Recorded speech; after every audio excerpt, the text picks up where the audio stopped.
I'm Brandi Kruse. Coming up today on Undivided, today's free press is doing a disservice to the First Amendment. Plus, Montana Governor Greg Gianforte talks about how his state delivered record tax cuts while ours delivered record tax hikes. And another development in that saga surrounding State Representative Tarra Simmons going to a gun range and shooting a gun she voted to ban using a magazine she voted to ban. That and much more coming up today on Undivided. Remember, you can support our show for just $5 a month by signing up at undividedpod.com. That's undividedpod.com.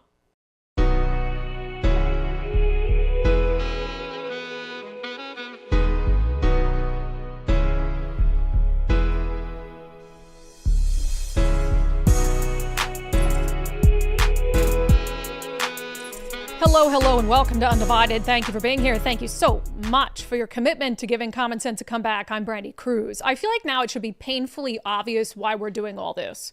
It's been, 3.5 years since I quit my job in TV news. I'm hardly the first individual to leave legacy or mainstream media to launch an independent venture. But I've tried to express through that action what I feel like is the most urgent issue in our country and maybe the world. And it is the deterioration of the free press. The press is the most powerful entity on earth and has an enormous responsibility to the citizens at large, regardless of political party. As I say over and over, the press is really the only thing that stands in the breach, or is supposed to stand in the breach, between powerful people like the President of the United States, or like world leaders, or like governors, and the people who they're acting on behalf of. And so without a functioning free press, we don't have a free country, and we certainly don't have a country that is going to function well. And that's one of the key reasons for really everything that's going wrong in our state, in the country, or in the world, is there's no one there holding people accountable for the decisions that they're making. And so it was never really my intent, even though I'm very, very hard on legacy media, for it to just go away. I mean, we can't have the media collapse in a sense where there isn't anyone. I mean, I'd rather crappy journalists than no journalists at all. But I think the idea is that hopefully one day legacy news wakes up, whether it's because they're losing so much money or ratings or whatever it is, there's just such a backlash to what they're doing, that they improve, that they fix themselves, that they go back to some of the core tenets of what it means to be a member of the Fourth Estate and why the First Amendment protects a free press, and to really take that seriously. But the free press we have now has completely forsaken our founding fathers, the reason our founding fathers saw fit to protect it. It's completely forsaken the First Amendment and the power given to us as members of the media by that amendment. And I think about this stuff all the time. And of course, I talk about the media all the time on the show. And I'm not saying I'm perfect. I have issued a couple corrections in the last month on the show. I try to correct things when I get them wrong. I certainly have a bias. This is an opinion show. And so I'm not saying I'm the perfect epitome of what a member of the media should be, not by any stretch. But, there was a couple interviews. Donald Trump did an interview with Kristen Welker over the weekend, and she was pretty hard on him. And I put out a post on social media saying, good, he's the president of the United States. My problem has never been that the media is too hard on Donald Trump, that the media is too hard, God forbid, on the president of the United States. They can be as hard on the guy as they want to be. I think that's their job. The issue I've had, especially in the last 5 years, as I've sort of red-pilled being out of legacy media, the issue I've had has been consistent, that the media is so hard on Donald Trump and Republicans, yet really has no appetite to be hard on Democrats, even in a state like Washington, where Democrats are in control of everything. Every single statewide elected leader we have is a Democrat. Democrats are dangerously close to supermajorities in Olympia. So they can push through really anything they want, completely unfettered. And so in a state like Washington, which is my primary concern, we talk about other states here and there. We talk about national politics, but it's pretty clear this is a show about Washington state politics. My criticism of the media here centers around the fact that they continue to be utterly obsessed with Donald Trump, while giving the people here who have real power and real influence a free pass. So this was painfully clear to me this morning when I went to the front page of seattletimes.com. And Nicole had put in a link to a story. So what we do every morning before the show is, Nicole will put in some things of interest and I'll put in some things of interest and we'll go through and we'll ultimately build the show, right? What's tickling our fancy on any given day. And so it includes looking at what other media outlets are doing. And so this started just because I was following a link to the Seattle Times that Nicole had put in there and the front page popped up. And the first thing, of course, that hit me is their dramatic picture of Attorney General Nick Brown with his hands crossed, saying, headline, How AG Nick Brown Decides When to Sue a Lawless President. Brown says it comes down to a three-pronged test as he tries to shut down President Trump's executive orders aimed at dismantling federal agencies, slashing spending, and redefining what it means to be a citizen. Now, I saw that, but it wasn't like, oh my God, here the Seattle Times goes again. I think this is pretty par for the course for the Seattle Times, is to do some glowing expose on whatever politician it is that's going after Donald Trump. So I saw that, but then I started to look at the stories around it. So this was the front page as it existed this morning when I looked at it, maybe around 9 a.m. So the AG Nick Brown story is bad, but then I started to look at the other stories next to it. And one thing stood out immediately was just how many stories on the front page of a local newspaper were negative stories about Donald Trump. So if you're watching the visual show, just to give you a good visualization, I put red boxes around all of them. And they're all negative, right? So you've got one that even looked like on its face it could be a story about something going wrong in Washington state under Democrats. The headline was, What's WA's top problem? Survey shows a new issue has emerged. And I thought, well, let me click on that. It was tariffs. That was the one story on there that could have been about something Washington state Democrats are doing wrong was actually about tariffs and what Donald Trump is doing wrong. And then it goes into Trump on immigration, Kristi Noem getting protested in South Dakota, more on Trump tariffs, Trump's beef with Mexico, Seattle-based law firm wins battle against Trump's retribution order, some hit piece on Elon Musk, and then even going after Donald Trump for not protecting endangered species. And of course, at the center of the front page, this Nick Brown story about he's such a hero, for going after Donald Trump. And so, of course, that strikes me, right? Because it's the Seattle Times. It's not the Washington Post. It's not the New York Times. It's not the Wall Street Journal. It's the Seattle Times. So call me crazy, but I guess I would assume somewhere on the front page there would be one story, any story, that sought to fulfill the core obligation of their job, which is to hold powerful people accountable. And if they're the Seattle Times and they're covering Washington state, wouldn't there be at least one story that would be holding Democrats here accountable for anything? Now, there was one I saw, the headline on there, WA hits the brakes on worst speeders, how lawmakers' actions will affect our roads. But it wasn't a piece being critical of Democrats. It was essentially a piece celebrating Democrats for what they're doing to make our roads safer, despite the fact that, this same newspaper gave them a free pass when they took away the ability of police to pursue violent criminals and made our roadways more dangerous than ever before. So the entire front page, as you saw it, if you logged on in Seattle or anywhere in Washington state and you looked at it, and we wonder why Donald Trump loses here so badly. And we wonder why people continue to put into office Democrats who are making our state worse. It's because for a passive news consumer, if they go to consume news in what is still the most prominent news outlet in the state, this is what they see.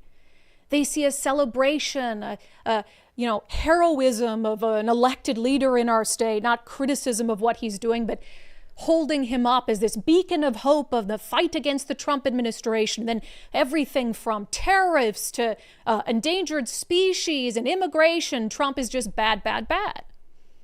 So that again reinforces the press is the most powerful entity on earth. If the Seattle Times or really any other legacy media outlet wanted to do its job, this would be reversed. Would it not? Would it not be reversed? Would there not be 9 stories on the front that was looking into holding powerful people here accountable, and maybe a couple looking at Donald Trump and sure, the ways that Donald Trump's policies are affecting Washington state.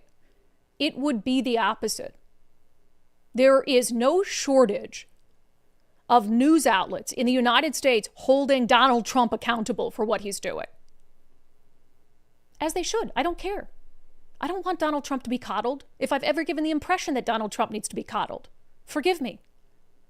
Now, in case you think, well, Brandi probably just did some creative cropping on this. What else was on the front page? Okay, let's expand it, right? If you had kept scrolling down the front page of SeattleTimes.com, it would have been more of the same. More stories. In fact, there's first subsection on the Trump administration. 4 hit pieces on Donald Trump. Right in a row. And then you go down. Trump says he's going to reopen Alcatraz prison. Doing so would be difficult and costly. What the hell does that have to do with Seattle politics or Washington state politics? It's a prison in California. In battle against transgender rights, Trump targets HUD's housing policies. A small Montana town has thrived on federal jobs. Now comes Trump's cuts. Trump, in a new interview, says he doesn't know if he backs due process rights. And then elevates some fighters against Donald Trump. Pritzker and Ocasio-Cortez, a billionaire and a former bartender, emerge as Trump resistance leaders. A couple op-eds. I stood up to RFK Jr. until security booted me. Here's why. Trump is about to steal my friend's Christmas and yours. So as I expanded to the whole front page, and yes, I blacked out what ads the Seattle Times are showing me. I don't need you to know what I'm shopping for in my free time. Not that it was anything bad. So on that whole front page, if you can bring that back up, Nicole, I found 3 stories. There's a blue box around each of them that had some sort of tie to Washington state Democrats and their policies and their politics. But they weren't hit pieces. I mentioned the first one on roadways. And then there's Washington lawmakers, okay, more funding for $1 million a day salmon recovery program. Then there's one that says the Northwest power grid can't keep up with demand. We must act. And I dove into that one and thought, well, maybe that's about how elected leaders here have leaned into this absolute grift of climate policy. And now we're screwed over for it. No, they mentioned Trump multiple times in it. There were 2 stories highlighted here in yellow that were critical of Democrats on the entire front page of SeattleTimes.com this morning. 2. One of them had nothing to do with Washington state Democrats. One of them, headline, Biden aides decided against a cognitive test in early 2024, book says.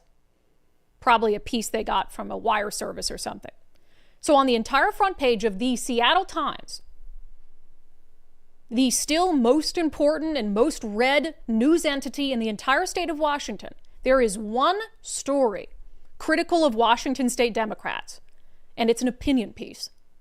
It's an op-ed. It says, Washington's just passed budget has some troubling and costly bugs. Great. The entire page of SeattleTimes.com.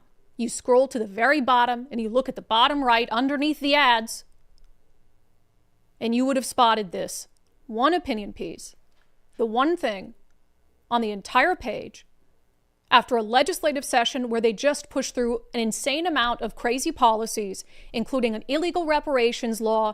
Bob Ferguson's about to sign rent control. He's about to sign pay for striking workers as a gift to the unions. $9.5 billion in new taxes, an 8% increase in spending, and the newspaper of record has one story, an opinion piece on the entire front page talking about any of it. And you wonder why we're here. You wonder why we're doing so well.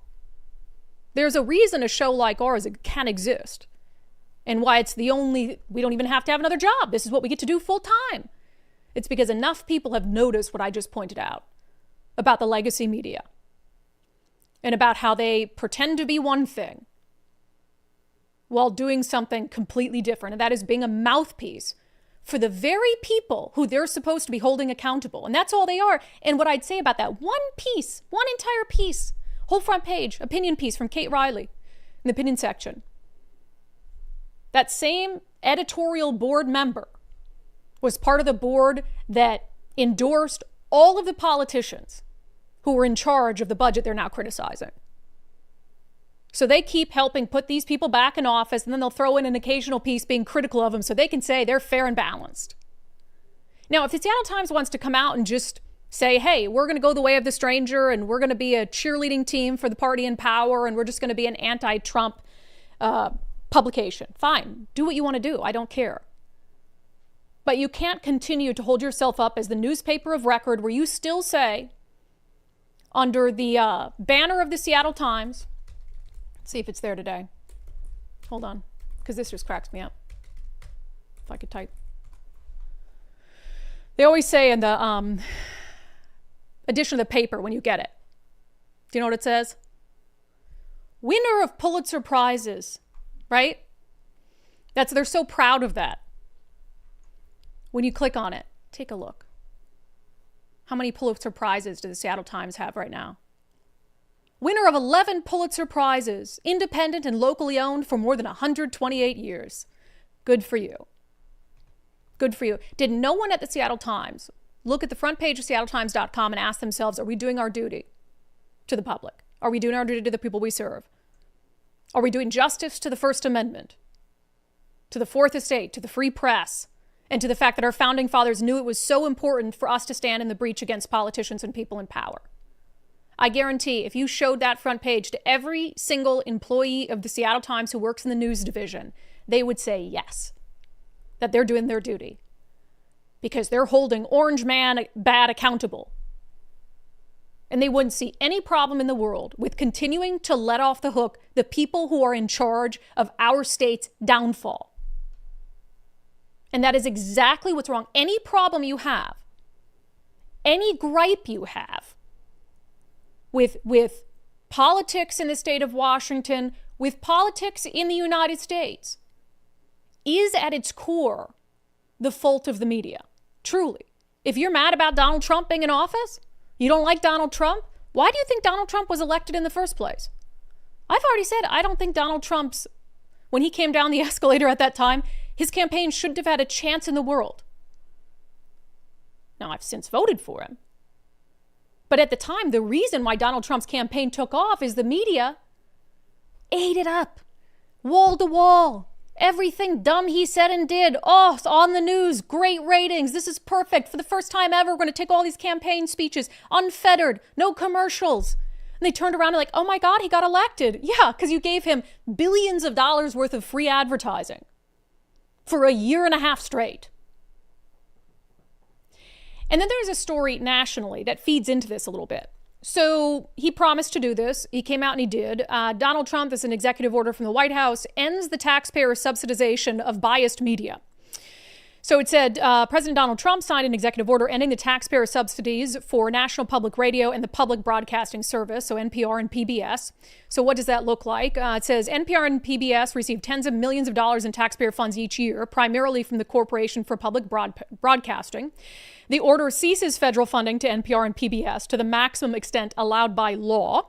It also ceases indirect funding to PBS and NPR by prohibiting local public radio and television stations and any other recipient of CPB funds from using taxpayer dollars to support these organizations. So that happens, and you already know how I feel about that. No media entity, no news outlet should be funded by any government entity. It's completely contrary to what we're supposed to be doing. The only two exceptions I give: TVW at the state level and any similar entity across the country that does it for state houses, because it's the only way. It's a direct view into what's happening in Olympia for people who can't get down there themselves. It's an important public service that actually does hold government accountable by allowing us to see with our own eyes what they're doing and what they're saying. And then C-SPAN, which provides a similar service. You can watch what's happening in Congress, you can monitor votes and all that. Those are two very different things. I think everyone agrees on that. But the idea being that the Fourth Estate holds politicians accountable, then they should be taking no money that's been given to them and granted to them by the politicians.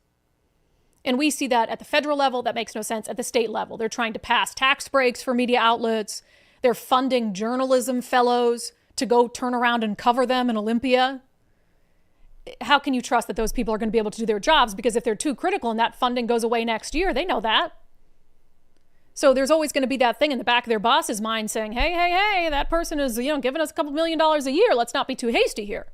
So I don't care if you are a far-right news organization, a far-left news organization, you shouldn't be getting money from any sort of government entity. And if taxpayers want to subsidize you, they can do that by consuming on their own, of their own volition, by consuming your content, by subscribing to your platform. So here's what really gets me about this, and it speaks to the core of the problem with the media these days. They think they're completely above reproach. They don't believe that they can or should be criticized. They think just the act of criticism is an attack on the First Amendment and therefore an attack on the Constitution of the United States. Imagine feeling that way. Imagine as a news outlet or a member of the media whose job it is to be critical of other people, to talk about the failures and the shortcomings of other people, and you can accept none of that yourself. Isn't that wild? So just the act of criticizing them as bias or whatever it is, that's an attack on the First Amendment. That's what NPR believes. So Catherine Maher, who is the president and CEO of NPR, released a statement on the executive order saying this is not about balancing the federal budget. And I don't think Trump's saying it is either. A few tens of millions of dollars, that's nothing to our federal budget. He's saying what I'm saying. We shouldn't be subsidizing any sort of news outlet. She goes on to say the appropriation for public broadcasting, including NPR and PBS, represents less than 0.0001% of the federal budget. Again, it's not, I agree with her, it's not an issue of balancing the federal budget, and I'm not sure the people pushing for it say it is either, although it doesn't hurt. The president's order is an affront to the First Amendment rights of NPR and locally owned and operated stations throughout America to produce and air programming that meets the needs of their communities. Tell me, where in the First Amendment does it say the government has to subsidize a free press? You're not going to find it anywhere.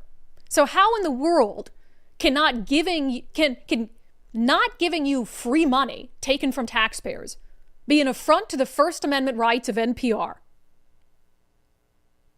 And then she goes on to say it's also an affront to the First Amendment rights of station listeners and donors. Okay. Now we're really stretching here.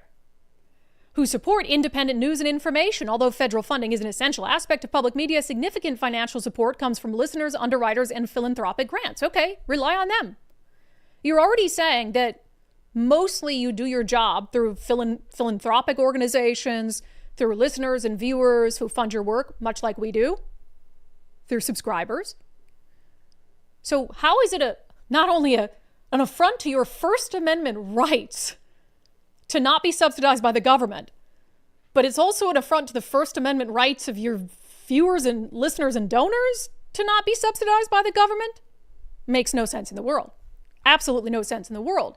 And then PBS, apparently trying to prove that it's not like some bias arm of the Democratic Party and should absolutely continue to get funding, brings on one of the most left-wing talking heads. Did he lose his job with MSNBC because even he was too far left with MSNBC, or is he still MSNBC?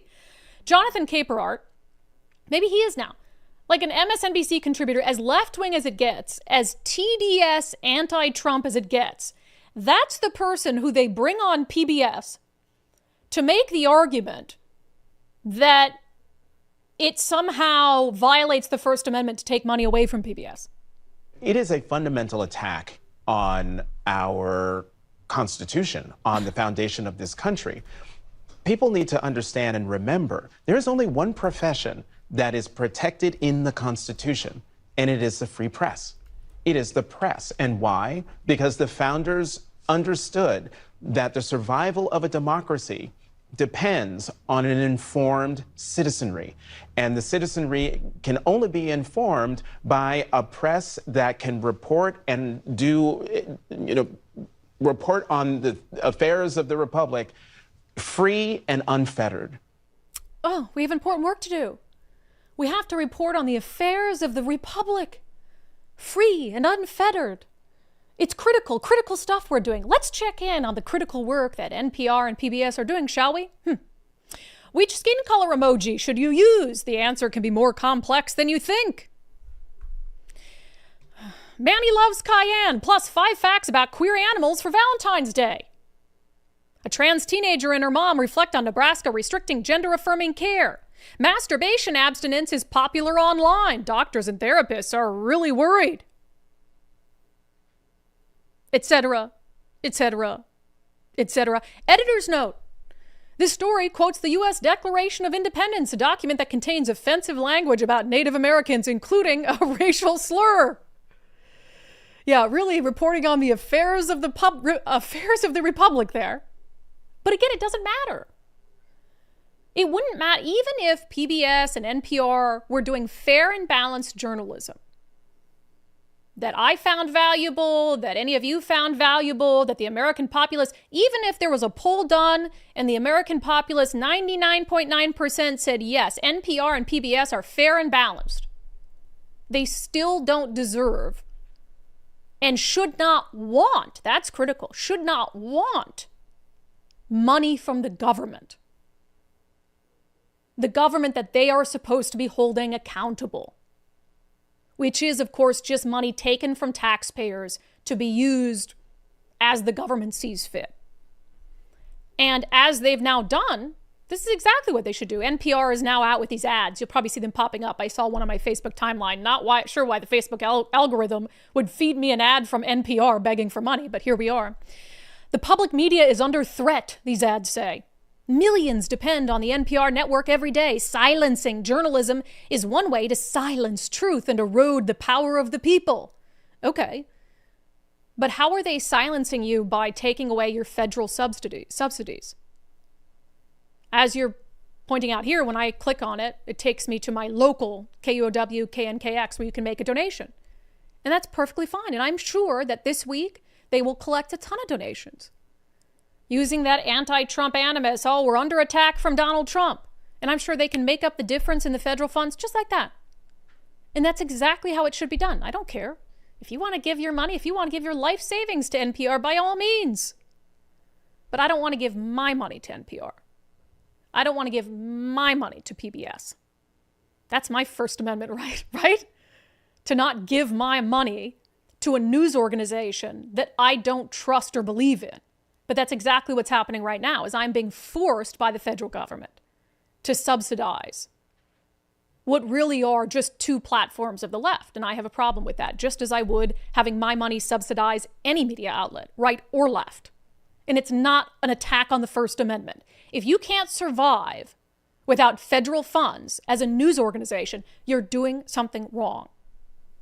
And the headlines I just pointed out are Exhibit A, B, C, D, E, all the way to Z, about what you're doing wrong and why you might not be able to make it without federal funds, without forcing taxpayers to subsidize what you're doing. I firmly believe it. There is nothing that will change in the state of Washington until the media changes. Nothing. Because when you got entities like the Seattle Times that play cover for them, sprinkle in a few critical opinion pieces here and there, then turn around as that same editorial board and endorse all the people who made those bad decisions, nothing is going to change.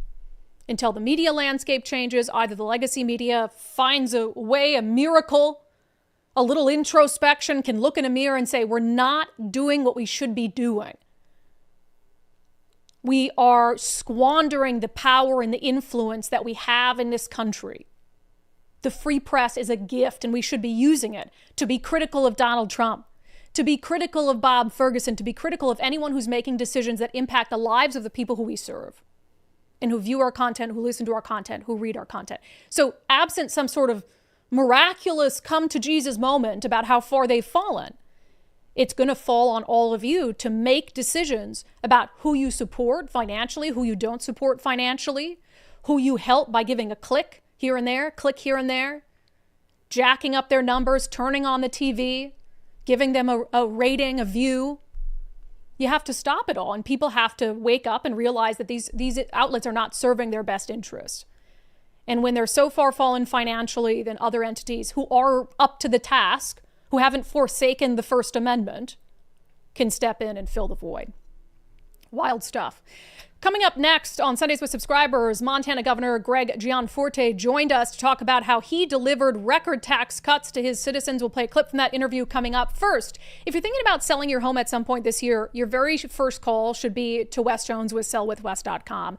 And I always recommend a decision that important, you want to reach out to a few real estate agents, ask them what they have to offer you. What are you going to do for me that other real estate agents aren't? And if they can't answer that question, probably shouldn't go with them, but I know that Wes Jones can.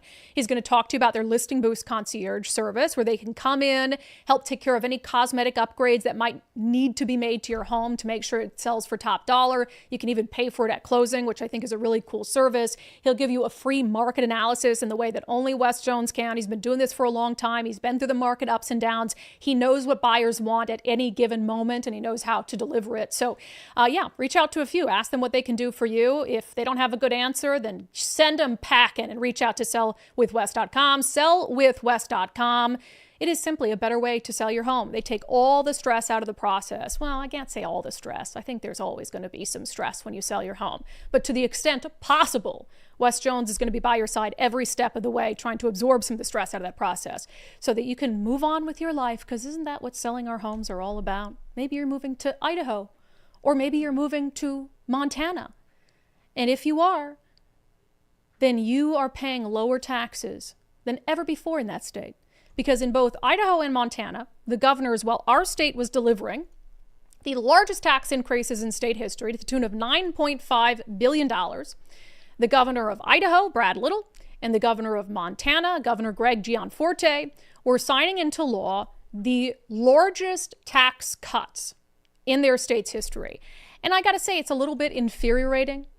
I mean, I'm not going to move. I'm not moving to Idaho. I'm not moving to Montana. I love both places. But to be going through this whole whirlwind of, oh my gosh, all the budget issues here, $16 billion budget deficit, $9.5 billion in new taxes, and then to see the headlines out of Idaho and Montana, it's depressing. Like, what have they figured out that we can't figure out? I guess I don't understand it. This is from Montana Free Press. Gianforte signs $278 million a year income tax measure. Republican-backed measure cuts the state's top bracket tax rate to 5.4% and extends a lower rate to more middle-income taxpayers. Governor Gianforte himself joined us on Sundays with Subscribers to talk about how they accomplished it. Since I've come into office a little over 4 years ago, we've reduced our income tax rate 3 times. And we're not done, because let's face it, the money belongs to the people, not government. We've been fiscally responsible. We haven't grown state spending. And as a result, we've been able to lower taxes every legislative session. What do you think is the philosophical difference there? Because Washington, we're not hurting for money when it comes to our economy. You know, we've got a lot of people in the tech sector here. We've got money rolling in, but then we turn around and we're facing, even when we have no economic hardship, we're facing a $16 billion budget deficit. Then they just passed the $9.5 billion in new taxes. So we're not too far apart geographically. What do you think philosophically is the approach that allows you to cut taxes while ours grow? Government is not the solution to every problem. There are things government has to do. I mean, you need law enforcement. There's infrastructure that has to be put, water, sewer, roads, bridges. We need to fund our schools properly. But it is not the answer to every problem. So we've made it a point in each of the legislative sessions to grow our budget significantly less than the rate of inflation. In fact, in my first 2 years, our state spending went up less than 1%. And as a result, we ended up with a multi-billion-dollar surplus. We sent a check for almost $4,000 back to every Montana family in the form of rebates, and reduce the long-term permanent tax rate as well. We've cut the top income tax rate by 1.5 full percentage points since I've come into office, and we're not done. I think we can do more. Adam Smith originally said the purpose of government is, first, make and enforce the laws, and let's keep it simple. It's like, you steal my stuff, somebody has to come and take you and put you in jail. Secondly, infrastructure. Thirdly, national defense, which is mostly a federal obligation. We have an obligation in education. Milton Friedman added a fourth one. We really inherited it from the FDR administration, the Great Society last century, that a social welfare system to support people that can't take care of themselves. The problem is people want to extend that social safety net to everybody and their brother. And if everybody climbs on it, as Margaret Thatcher said, you just run out of other people's money. Yeah. So we've limited these services to just the people that need it, and then it'll be there for them, and it doesn't burden the hardworking people that are bringing a paycheck home every week. Yeah, at the same time, I think Democrats might, playing devil's advocate. So your state, Idaho, also did the largest income tax cut that they've had in state history. But we don't even have an income tax here. So our income tax is lower than yours and it's lower than Idaho. It's zero. But at the same time, then they make up for it with all these regressive taxes that hurt the working class the most. So, I mean, could there be an argument made that maybe Washington should pass an income tax and we wouldn't be in such a budget crisis? I'll give you my view. I think every tax is like a tapeworm. If you swallow a new tapeworm, it will expand to consume every available resource it can find. We don't have a sales tax in Montana. So we have a different structure, but government has to live within its means, because ultimately, as a result of our policies in reducing taxes, we have more people working than ever before. We had the second fastest wage growth in the country over the last 4 years. In fact, Montana was one of only 2 states in the country where wage growth exceeded inflation over the last 4 years. And it's directly related to this philosophical view that you work for it, it's your money, you should keep it. That's part of our conversation with Montana Governor Greg Gianforte on Sundays with Subscribers. If you'd like to become a subscriber, you can sign up, undividedpod.com, undividedpod.com. Catch all those Sunday shows, which are exclusive to our supporters. It was a great conversation with him. It's interesting to just get a sense of the differences between, really, I mean, there's a lot of obvious differences, but when you're not, for instance, so obsessed with the ideological issues, when you can focus on just the core tenets of government, and we can do that here. We should be doing that here. We absolutely can be doing that here. But think of how much time this legislative session was focused on helping illegal aliens, get early pardons to make it less likely that they're deported, to get help with legal services if they're facing deportation, individual, stuff around transgender rights and all of this. I mean, they want to fight these ideological battles here because they don't want to focus on the bare bones of government, because it doesn't allow them to tax as much.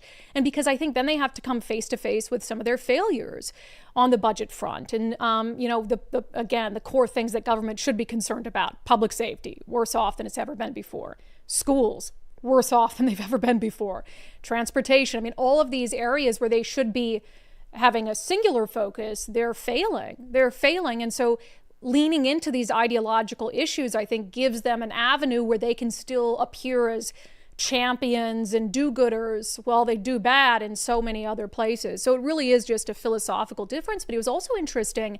I didn't realize that he was the first Republican governor in many years in Montana. And there was a point in time not too long ago where most statewide elected officials in Montana were Democrats.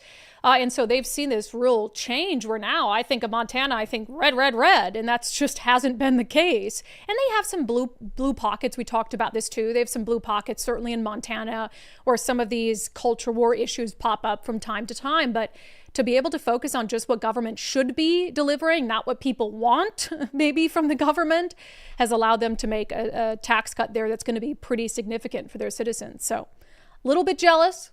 Still not going to move there, going to continue to fight for Washington state. But it's interesting to know that it can be done. And as much as they complain about Donald Trump here and what he's doing to our budget and tariffs, clearly there's other states that are able to weather it just fine and deliver tax relief to their citizens. That segment was brought to you in partnership with our friends at Future 42. Speaking of fighting for the state of Washington and to try to turn things around, that's exactly what future42.org is doing all the time. So sign up for their newsletter, be alerted to opportunities to get involved. Future42.org. All right, coming up next, another update in that exclusive story we broke on the show last week about State Rep Tarra Simmons having no problem in the world going to a gun range and using a gun she voted to ban with a magazine she voted to ban. Well, there's an internal email that was obtained through PDR by someone on X. We'll give credit to them in a moment. That's really fascinating, and you must see it. First, I have encouraged you guys over and over to take the First Mark Challenge. I think this is something every family in Washington state should do. It doesn't mean that you're going to walk away from it and use First Mark Insurance as your broker, but I'll tell you what, you will learn so much from this process, and you probably will save money. I mean, a lot of people that we hear from, they end up switching to First Mark to handle all their insurance needs. They save hundreds of dollars a month, thousands of dollars a year, and the central theme of all the feedback I get is, why did I not do that sooner? Yeah, I don't know. I've been telling you about it, so people are just dilly-dallying to take the First Mark Challenge, but you just have to set aside an hour of time. Would you not set aside an hour of time if it could save you thousands of dollars a year? I think all of us would. So especially if you're having your renewals come up, this is a good time, I think, because you might get that renewal notice and see that your homeowner's policy has gone up, your car insurance has gone up. So having First Mark take a look at it for you, it's almost like a second opinion for whether you need to be paying that much and whether you really have the insurance that you need. In Mike and I's case, when we did the First Mark Challenge, we were paying for insurance that we didn't need at all. And then in some other areas, we weren't paying for enough coverage. So we could have been setting ourselves up for a bad situation in the event that the unthinkable happened. So take the First Mark Challenge today, firstmarkinsurance.com, firstmarkinsurance.com. The very best part is they work for you. All right, State Representative Tarra Simmons has been spending an awful lot of time at the gun range for someone who thinks that guns should not exist in society. Let's talk about it in our segment, Unbelievable.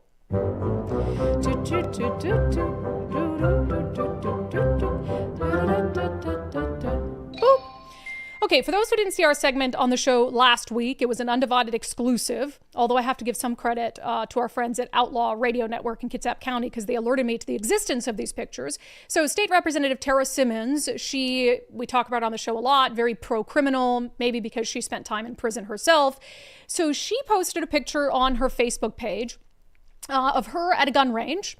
And in it, she was holding what 4 independent gun experts tell us is probably an AR-15 with a 30-round magazine, both of which, of course, are banned for future sales in the state of Washington. Now, that doesn't mean that you can't shoot one that you already have or at a gun range if somebody already has it. She has said that this was her trainer's gun, but I thought it was quite interesting considering that she voted in 2023 to ban the very type of gun she's shooting there, in HB 1240. She was a yes vote to ban so-called assault weapons. And then in 2022, she was a yes vote to ban quote-unquote high-capacity magazines, which they deem any magazine that can hold over 10 rounds, which again, we asked 4 independent firearms experts to look at that photo, and they believe that is a 30-round magazine. So the gist of our story was hypocrisy overfloweth. Rules for thee, not for me. And she sent us a statement, which I just want to revisit because I think it sets up the update that we have today very well. She said, "It was only my second time shooting and it belonged to my trainer," referring to the gun. "I don't think regular citizens need to have these forms of firearms, but it was an experience for me to feel the differences in how firearms are handled. I stand by my vote to ban these and know it will take time for them to go away as they were grandfathered in." She does say, however, "I'd be open to an avenue for some citizens to have them under certain circumstances, especially after psychological evaluations." So after she's caught red-handed at a gun range, shooting a gun she voted to ban, using a magazine she voted to ban, she's saying, well, maybe I've softened a little bit.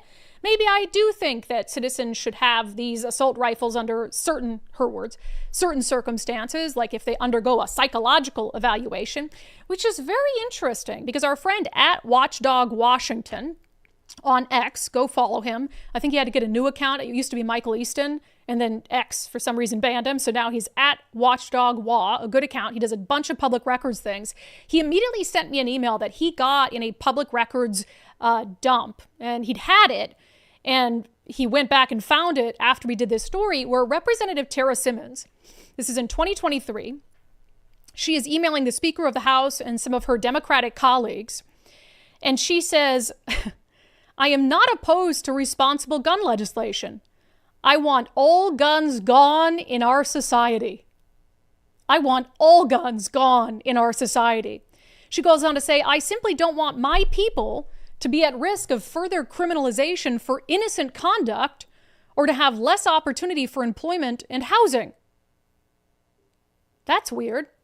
I don't know who my people are. Who's my people?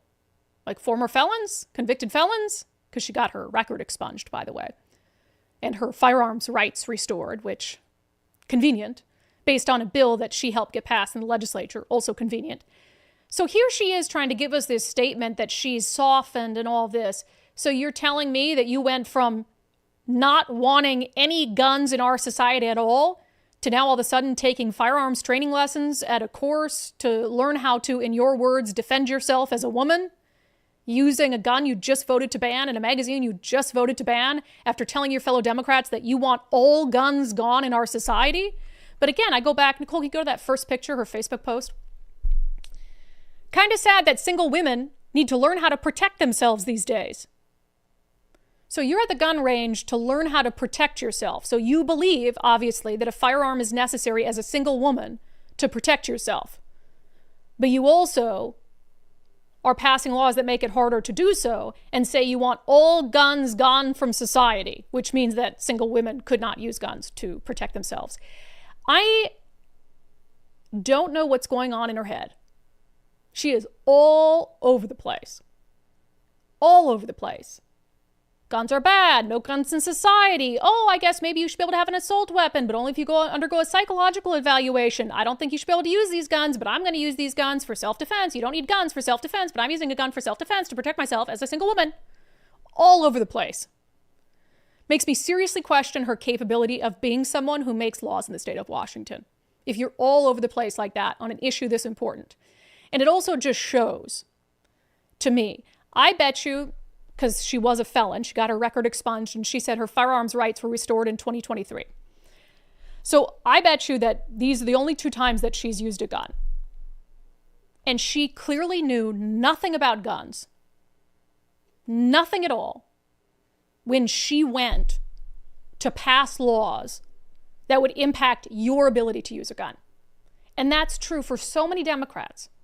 No interest, no effort to reach out to 2A advocates, to talk to women. You would hear so many people were lined up for all these bills to talk about how they wanted to be able to protect themselves and this would hurt their ability to protect themselves. You think Democrats listen to a single one of them? No. So it just shows that you have these lawmakers who go to Olympia and they make laws that all of us have to abide by about things they have no clue in the world about. And Tarra Simmons is one of them. Absolutely unbelievable. All right. Speaking of the Seattle Times failure, we got a doozy from the New York Times, but it's very similar. I mean, we see these sorts of issues in the media across the board, horrible headlines, and they will go to any length possible to protect illegal aliens in the name of their woke ideology. First, our friend Zach Abraham, this is coming up this month. Oh my God, it's May 5th. What's happening to the year? On May 22nd, Zach Abraham and his team at Bulwark Capital are going to have another one of their free webinars, and this is going to be the Tariff Edition, which I think is obviously timely, but if you're freaking out over your retirement portfolio because of the tariffs, this is the webinar that you need to make time to attend of all the ones he's done. It's happening Thursday, May 22nd, 3:30 p.m. Pacific time. So he's going to talk about the extent to which the tariffs impact your retirement portfolio, do sort of a short-term, long-term outlook, and also talk about, depending on which way Donald Trump goes, how that could change, because of course the tariff situation is constantly in flux. So they'll also do a longer-term outlook for all of 2025, some other things going on in the market, and a full reveal of how Bulwark is always looking for opportunities to lower risk, lower cost, give your retirement as much upside as possible. So specifically for Zach Abraham and Bulwark Capital as money managers, they specialize in managing risk. So you talk about the ups and downs in the market this year and what's going on. I mean, this is the time to look at how properly your portfolio is managed for risk, and they can help you make sense of that. So sign up for Zach's free live webinar on Thursday, May 22nd, but you can register right now, knowyourriskradio.com, knowyourriskradio.com, and make sure to catch Doge Watch with me and Zach Abraham every week. Okay, in some national news. So I'm trying to remember the story. Oh, I remember what it was. So remember well, of course, because it was just last week, and then we played a clip from Donald Trump talking about it. The illegal immigrants, illegal aliens in Washington state, ties to Trende Aragua, who kidnapped the woman in Burien, robbed her, brought her to the pass, shot her and left her for dead.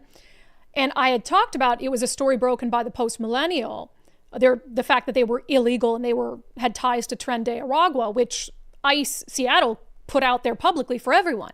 Remember how the Seattle Times covered it? And there was no mention At all. In a story about kidnapping, torture, and attempted murder, no mention that they were illegal, no mention that they were suspected gang members, nothing.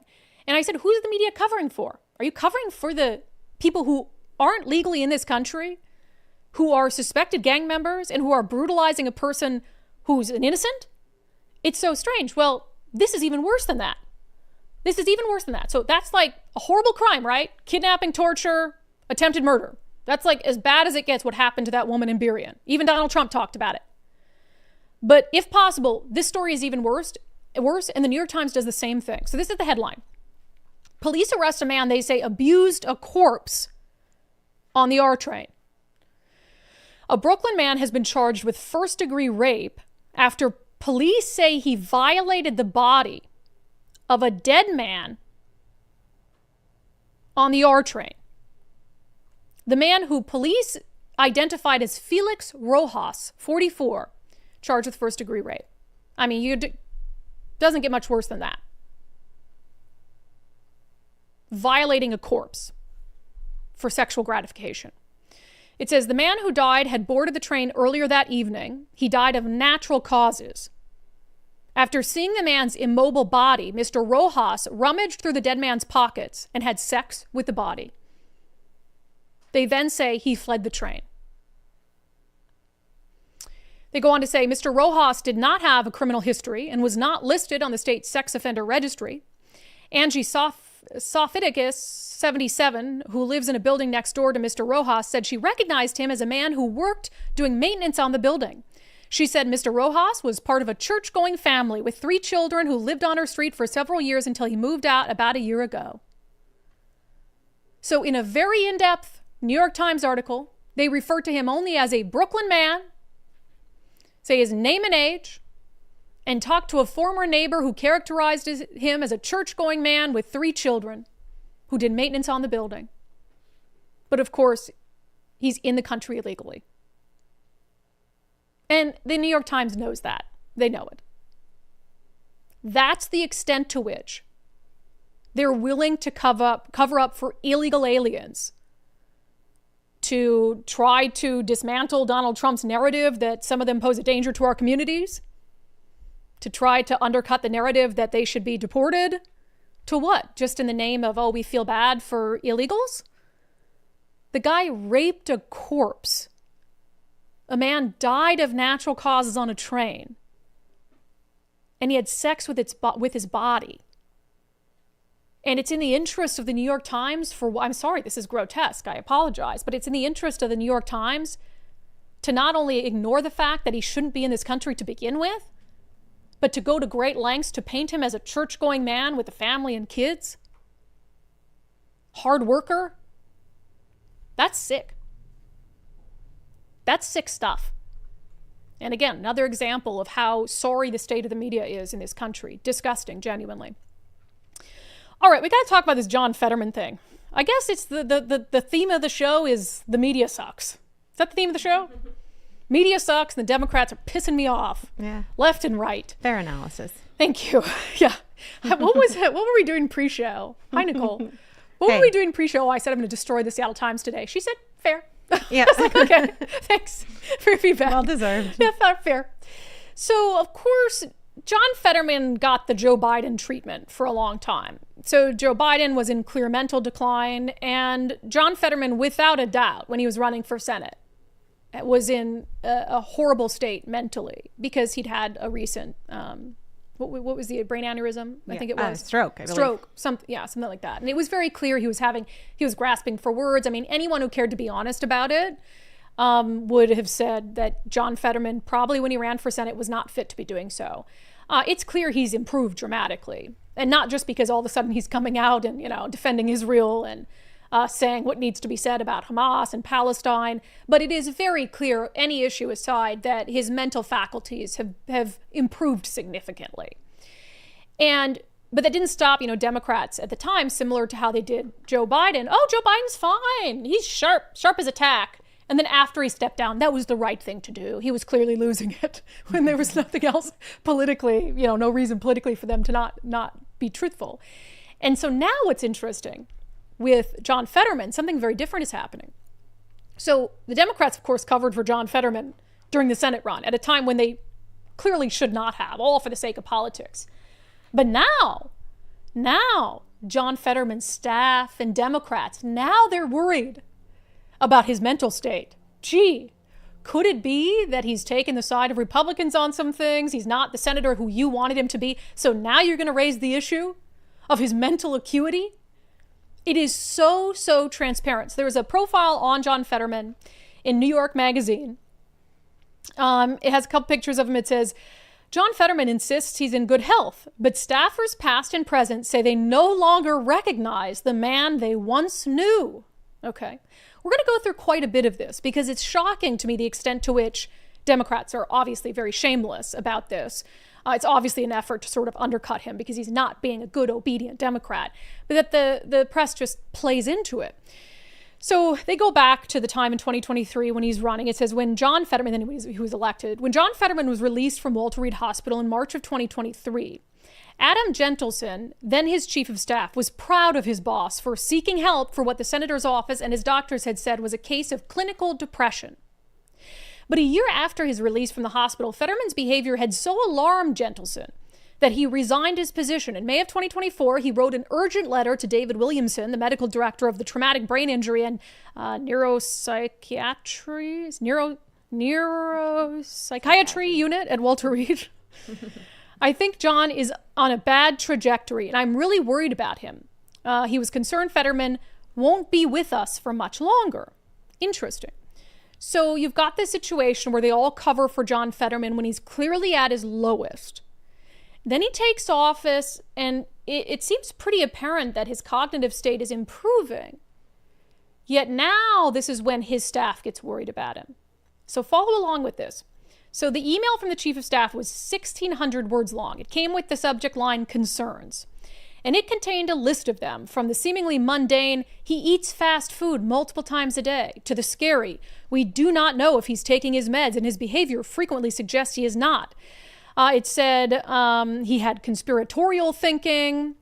For example, he claims to be the most knowledgeable source on Israel and Gaza around, but his sources are just what he reads in the news. So these are things his chief of staff is putting out there that are of concern. This is 2024. As John Fetterman is starting to speak up, aligning himself with Republicans on the issue of Israel. So literally his chief of staff is saying, as a concern about his mental health, he eats fast food too much. So really grasping here. When it was very obvious for the world to see that he had a mental decline. Oh no, he's great. So proud of him. He's doing fine. So you can see where all this is going. Many of the staffers I spoke with are angry. They are troubled and they are sad. These were some of Fetterman's truest believers, and they now question his fitness to be a senator. They worry he may present a risk to the Democratic Party and maybe even himself. In part because of his stance on Israel. So the piece does suggest that this stance from Fetterman isn't a surprise. I mean, he's been very pro-Israel for years, and he hadn't been necessarily as outspoken until what happened on October 7th, until the attack on Israel. So they talk in this article about his wife, who's a formerly undocumented woman from Brazil, is upset with him over his stance on Israel. It also says that Fetterman's the only Democrat to meet with Pete Hegseth and go to Mar-a-Lago. And they asked, the writer of this article asked John Fetterman about his staff turning on him, seemingly. It says, I asked him why these staffers might be disgruntled. For whatever reason, he said, there's a lot of people who just hide behind unnamed sources and articles. True. His voice was low. He barely bothered to look up. His sentences were clipped. He said, quote, I feel like there's been kind of a tone shift here. That's what the writer said to him. I feel like there's been kind of a tone shift here. He looked right at me. No, everything's great, he said, deadpan. Everything's great. I don't know what you're referencing. So this is the weirdest article. I highly recommend going to read it. It's the strangest article. So the media's in cahoots. The Democratic Party's in cahoots. They want to paint John Fetterman as some unhinged, ill-fit senator. After, during the entirety of his campaign, they ignored very clear medical issues with him to try to push him through, because putting someone through who didn't have brain capacity at the time was better than a Republican. And now one of the biggest signals, they think, of him being unfit is his stance on Israel. They're like trying to suggest that his stance on Israel has something to do with his brain trauma. Absolutely, absolutely mental. And another note, yeah. No, his chief of staff has a book coming out later this year. Gee, you don't think there's some sort of motivation there? Shocking. His chief of staff writing a book about it. Got it. All right, can we play this clip quick on Trump and Alcatraz? Why not? What is Alcatraz now? It's just a tourist destination, right? I believe so. Is Alcatraz used for something else or just a tourist destination? No, So I don't even think it's a tour. I don't even think you can go there unless you have like a special I think you thing. can go. I don't know. Maybe you can go buy it. like I'm on a not boat? sure if you can go in and like tour it anymore. I don't know. I thought it was like crumbling. I thought it was real bad. Trump thinks it's just a waste out there. I mean, it was a good idea, right? You know, put the prison on an island, put the worst of the worst there. And Trump says maybe it's time to reopen Alcatraz. Where did you get the idea for reopening Alcatraz? Just an idea I've had, and I guess because the judges, so many of these radicalized judges, they want to have trials for every single, think of it, every single person that's in our country illegally, that came in illegally. That would mean millions of trials, and it's just so ridiculous what's happening. And it's long been a symbol, Alcatraz, of whatever it is. I mean, you know, it's a sad symbol, but it's a symbol of law and order. And, you know, it's got quite a history, frankly. So I think we're going to do that, and we're looking at it right now. This thing is an example of Trump just thinks something and he says it. There's no buffer. You know, sometimes you sit and think something, you're like, should I say that? Nothing for him. It goes right from here, whoop, whoop, which, for better or worse, it is quite entertaining, isn't it? I think it would cost quite a bit of money to get Alcatraz back up and running again. I don't hate the idea in principle, but I think it would cost quite a bit of money to do that. I like that he's like, well, they won't let me send them back to their country, so we'll just send them to Alcatraz. So we need more space. That's something that Montana Governor Gianforte discussed on our show, how they're trying to open up space, like increase capacity in their jails and stuff to help house illegal aliens who ICE is trying to get out. I'm like, wow, it really is just night and day. Okay, let's get to our daily subscriber show poll, shall we? I asked you guys about what's happening with Trump, NPR, PBS. So basically, what do you think the motive is? Is President Trump trying to silence NPR and PBS by stripping them of their federal funds? Nicole, is this an effort to silence them? Well, yes, because he doesn't believe in what they're doing. You're supposed to be this, if you're going to claim to need government funds to just bring information to the people, it can't be what they are, or they can't be what they are. Yeah. So then you silence them. If they would like to become, you know, a TVW or a C-SPAN, then they can maybe have funding back. Yeah. So you think he is motivated by trying to silence criticism? Well, I mean, yes. Yes, I would say yes. But I also think that it's because, I mean, you know, there's a good case for it. Oh, yeah. There's a, right. I mean, you can have the motivations of like, for instance, if they weren't biased, right, would he have gone after them? No. If they weren't, because then that would be the purpose. That's why we originally started funding them. You're just giving people information. That's why they probably originally got those funds, because they were supposed to be unbiased news source. Yeah, like public access, you know, good healthy cartoons for kids or whatever it is. Right. But then it became very biased and very obvious. But like, for instance, if they were biased towards the right, I don't think Trump would have sought to defund them. No. So there clearly is a political motivation. They brought attention to themselves. Yeah, there clearly is a political motivation to it. But it doesn't mean it's the wrong thing to do. Right. It's the right thing to do. So interesting. But 93% of you are saying you do not think this is an effort from Trump to silence criticism.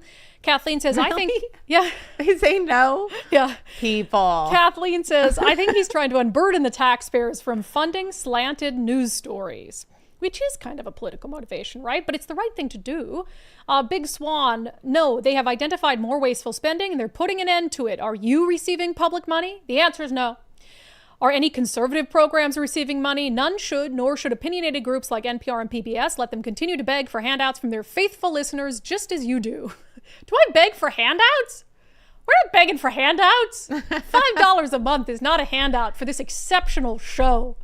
But Big Swan does give me a $5 handout because I read that comment off Patreon, so I guess. All right. Shirley Hood, if they weren't biased, I'd support them, but they are. Trump is right. Adrienne, he for sure has selfish motives behind it. The same motives for going after law firms he doesn't like, and the same motives for disallowing the AP from access to the White House. He's incredibly petty and a bully, but it's probably still best that they figure out how to fund themselves. So I'd like to see a transition plan worked on instead of the rug being pulled out so that NPR and PBS could make the necessary changes to their business model away from public funding. I think that's a very reasonable thought process, Adrienne. And it doesn't seem like he's going to be able to, because remember in his order he said to the extent legally allowed, because Congress controls the purse string. So when it comes to funding, there's a lot of things that Donald Trump can't just do with a swipe of his pen. He needs Congress to do it as well. So, giving them a little off-ramp might not be a bad idea. Miranda, my sister. I like reading comments from my family members.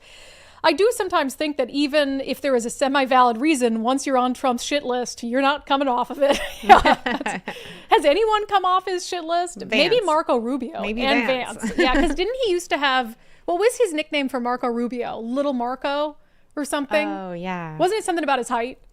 I think it was. And then he was just saying that, because he said, we were going to play this insanity check, but we're not anymore. Trump came out and said he's not running in 2028 because it was just a joke. But he put out Vance's name and Marco Rubio's name as possible options. So I thought that was interesting. Maybe lightweight, it's saying. Little Marco. It was Little Marco. Yeah. Okay. JESC, he's not trying to silence anyone. Let them speak their minds on their own dime. Why should all Americans pay for something that benefits only half of them and actually damages the other half? Good point. This is about untethering a lopsided ship and making it sail the rough waters on its own like other businesses are required to do. American taxpayers have a right to be free of this financial burden, and Trump knows that. Great comment. Very true. Yeah, I mean, it's not like they disappear.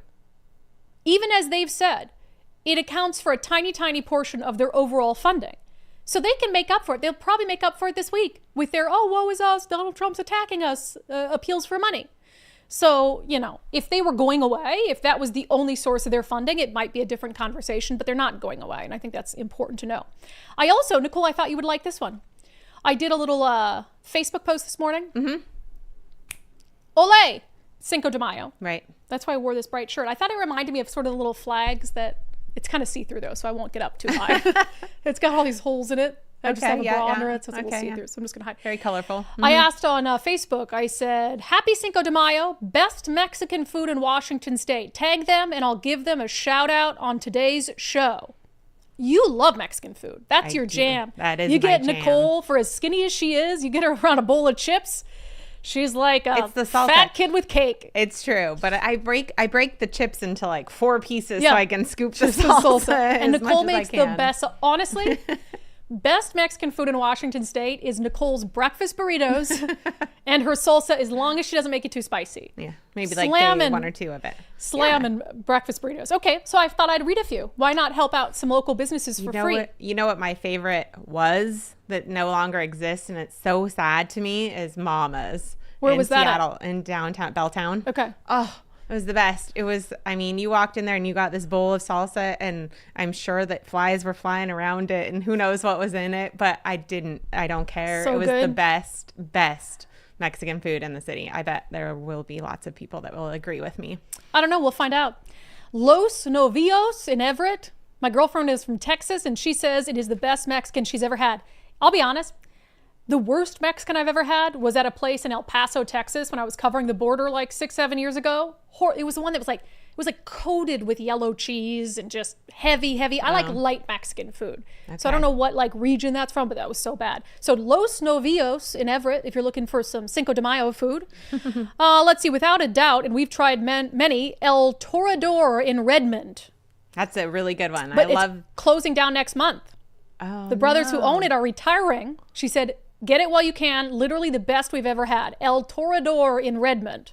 Then you get your salsa in these little, what are they called? The little crafts, but they're like mini crafts. Craft?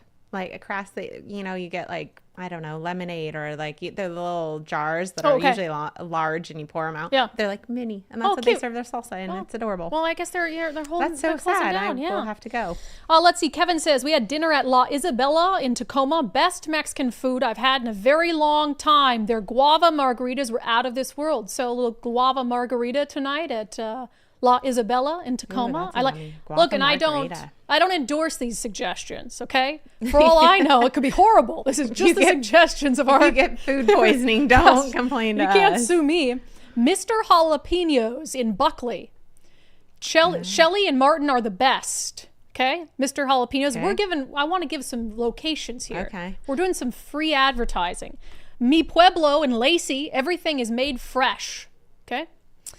Pita's Taqueria in Enumclaw has the best burritos. Pita's Taqueria. Let's get one up north. Senor. Gotta try to, Senor Lopez in Bellingham, delish, and the drinks are to die for. I would be in trouble if my friend Miguel didn't hear me say I Paso like del Norte. Yeah, you've met Miguel. Give that one again. Paso del Norte in Blaine. Okay. All right. Yep. Yeah, Paso. he would not be happy. He would not be happy. It just reopened after a fire closed it for like 9 months, a year almost. Up in Blaine. Yeah. So Pay it's him visit. again. I'll do 3 more. El Tapatio in Newcastle. Yum. From Carol. That one is pretty good. What, have you been to all these? A lot of them. Cool. We need to have an intervention. I love a spicy margarita. Sol y Limon on Queen Anne. I used to live on Queen Anne. That must be a newer one. I'm not sure. Sol y Limon on Queen Anne. All right, I'll do 2 more. Taqueria Los Cazadores in Poulsbo. They have the best service and the best authentic Mexican food. It's family run with love and great food. Someone told me once, for the best Mexican food, go to the place Mexicans choose to eat. Yeah, that's true. Smart. And she says it's also affordable. Taqueria Los Cazadores in Poulsbo. All right, one more. Let's do a Stanwood one, shall we? Mi Cocina in Stanwood. Been there. How are you not obese? Can we talk about how you're not obese? Tacos Tecalitlan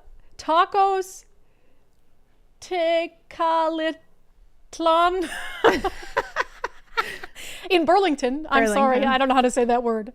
And the best sit down is, and I agree with this one because I have been here, my friend Nancy's favorite, COA in Mount Vernon. Okay. So good. They have these, sorry guys, we'll move on in a second, but it's the end of the show anyway. They have these COA in Mount Vernon. They have these shrimp in this green sauce. And my friend Nancy ordered it for her birthday party at her house and they delivered it. I spilled the green sauce all over me. It's a whole nother story. It's bacon wrapped shrimp and green sauce, COA in Mount Vernon. So good. Anyway, if you want more suggestions, yeah, I know that one too. In a place near you, there are hundreds of comments on my post on Facebook. It's over by the Safeway. Yes, correct. So find a good place, a local business to support on this Cinco de Mayo. Well, that was fun. That was fun. Yeah. We found out a lot about Nicole. I kind of knew. You pretty much knew. But I didn't know what you were spending your salary on. Apparently it's Mexican Whenever somebody wants to go out to lunch, I'm like, I got a place. Yeah, I got a place. Let's do chips and salsa. Yep. Okay. All right. Let's get to some comments. Then we've got a great closing sanity check. Did you see that Washington State's on the radar of Glenn Beck? He had a big rant about Washington State. So we'll get to that. First, we missed a couple super chats at the end of Thursday's show. Barron with a $5 super chat from Thursday. COVID vaccine injury is proven to lower inhibitions, increase anxiety and aggression. Many studies now proving this. Too many boosters on the left. So you're saying like that's why the left's acting so crazy. And then you said Puget Pravada, King, Como, Cairo, Seattle Times, pure propaganda. We are where we are in Washington largely because of the media. They need to be sued and gone. Unfortunately, you can't sue the media for being biased. Samantha Olson, do we have an update on the vote counters? I think you meant the ballot observers. What county was that? Island. Right? Island County. No, we don't, but we should check in for you and get you an update. I know the cases are progressing. I feel like if it was finished, we would hear about it. So we'll check in with our people. Cage 2202, why is Brandi anti-free press? If the stories suck and are wrong, people wouldn't read. What do you mean I'm anti-free press?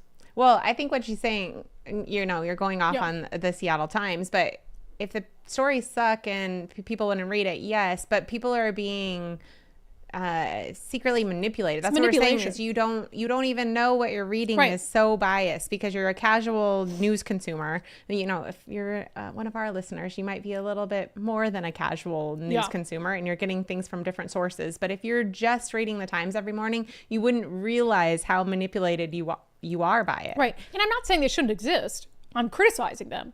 And that, I said, is like the biggest problem with the media is they think they're above reproach. They think criticizing them is an attack on the First Amendment. No, criticizing them is exercising your First Amendment rights. So I'm not saying they shouldn't exist. I'm just saying they're doing a really shitty job.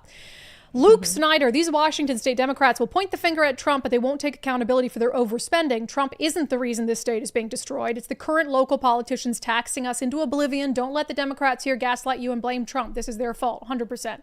And that's what the Times does. I mean, that front page today was shocking. Shocking to have that many anti-Trump stories for a local newspaper. They're a local newspaper. Especially after everything that just happened in the legislative session. You can't find some things to talk about, how those policies are going to hurt people here. Wild stuff. JJ Beck, did the Seattle Times have a Biden administration section during the Biden years? I don't know. Maybe. I don't know, but I really would. Maybe I'll look at an archive and see if they list that. Because that was the second section. It was the top and then the Trump administration. Papa Woody, that was a good interview on Sunday. Yeah, we didn't have him for very long, but he made 20 minutes for us. And I appreciated him talking to us about just the differences between what's happening there and what's happening. I mean, they gave at one point $4,000 checks, tax refund checks to their citizens. Like, oh, you can have this money back. We don't need it. Can you imagine our state ever giving you money back? Oh, that's good. That's funny. I will say I have read Nightwolf's comment because I have heard some of that. Okay.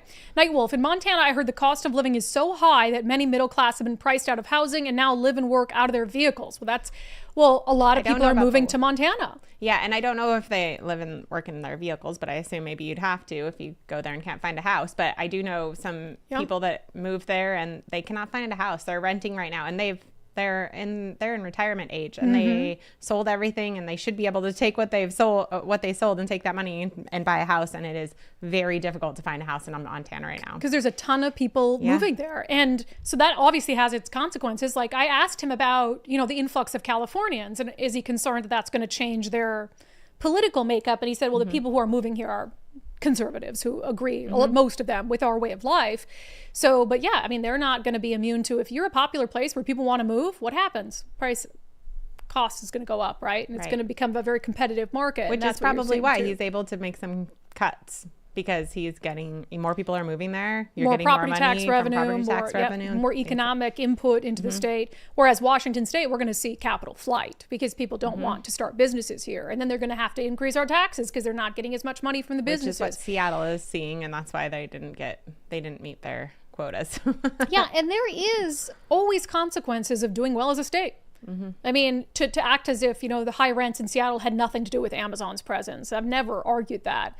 But there's a lot of other factors besides that. But of course, you have, a company like Amazon bringing in people who are making $100,000, $200,000 a year to start off with. Rents go up and all of that. So there's definitely consequences to it. All right. James Apker, I was on with Glenn Beck last week about leaving Washington for Texas. What? James, send me a link to that. I want to watch that. That sounds great. All right. But that's a good note to move into Sanity Check. Cool? Okay, I just asked Nicole for permission for everything. So this was great. We had something else planned for Sanity Check, but then I saw somebody share this. So Glenn Beck, and this is what it's going to take, because... Want me to play the sounder first? Let's get to our closing Sanity Check. She's like, you're going to forget. Thank you, Nicole. I knew I was forgetting something. I think this is what it's going to take, because whenever we see, issues that need attention, it always takes some bigger influencer to get it on the radar of the Trump administration to start making change. Like we'll do a story and we'll just hammer it for months, and then libs of TikTok will pick it up. And then all of a sudden the Trump administration's like, hey, did you see this? I'm like, yeah, I did. Thanks. So maybe Glenn Beck talking about how deeply disturbing what's happening in Washington State is will help accomplish that. And I think he's talking about it in the context of, if you want to act as if Democrats are going to have to go further to the middle, to try to appeal to voters who ended up voting for Donald Trump or whatever it is. He said, just look at what's happening in Washington State. Democrats have no interest in going further to the middle. If you're living in Washington State, may I just say, get the hell out now. I've said the that entire state. The entire state. Get out of the state. Wow. And I'm dead serious on that. You're living in a state that has gone absolutely insane. The medical thing that they just passed in Washington State, and they passed it, and the governor has signed it. And basically it says, if there's a medical emergency, we can do whatever we want to you. Now, remember, this is the state that was talking about building like little internment camps for people who wouldn't get vaccinated last time. Okay? They were talking about that. If you think that they won't do that, you're out of your mind. You're crazy. I'm not having my kids in that state. I'm not living in that state. Are you living in that state? Because they will do it. They're telling you. After everything we went through in COVID, they're now doubling down and saying, oh, yeah, by the way, we're going to encode this into law. The new Tesla tax just passed by Democrats in Washington State.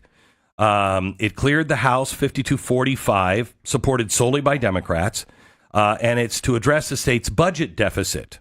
Okay? Well, all of these states that have been spending money like crazy, California, Washington State, I'm not bailing you out. I tell you, I will march to secede if this government is going to bail out the states that have been spending money out of control while our states have been responsible. I am not sending my tax dollars to support your state because you went under. I'm sorry, it's not a suicide pact. The Constitution is not a suicide pact. And because you are committing suicide doesn't mean my state has to commit suicide. I'm not doing it. I'm not doing it. We've been preaching against it. The red states have been trying to live within their means. No. I'm not cutting my own throat so you don't ever learn a lesson. So you just keep doing whatever it is you're doing. When we're all living in the hard way, you know what that is? That's TARP. That's the bailout of the big banks. Do you think the big banks learned a damn thing? Not one.